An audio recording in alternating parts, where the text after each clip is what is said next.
السلام عليكم ورحمة الله نحمده ونصلي على رسوله الكريم أما بعد قال رسول الله صلى الله عليه وسلم من شرب الخمر أتى عطشان يوم القيامة أو كما قال عليه الصلاة والسلام সম্মানিত দর্শক যে বিষয়টা নিয়ে আপনাদের সম্মুখে উপস্থিত হয়েছে তা হলো মাদক সংক্রান্ত বিষয় মদ সংক্রান্ত বিষয়। বিশ্বনবী সাল্লাল্লাহু আলাইহি ওয়াসাল্লাম বলেন, যে ব্যক্তি মান শারিবাল খামরা, যে ব্যক্তি মদ পান করবে, আতা আতশানুন ইয়াউমাল কিয়ামা, এই লোকটা কিয়ামতের দিন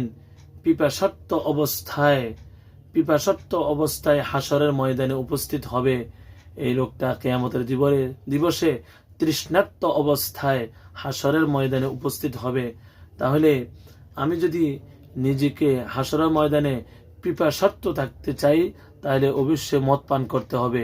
মদ যদি পান করি তাহলে হাসরের ময়দানে আমি পিপাসার্ত অবস্থায় থাকব। তাহলে আমরা কখনো চাই না যে তৃষ্ণার্ত অবস্থায় হাসরের ময়দানে আমি দাঁড়িয়ে থাকব। আমরা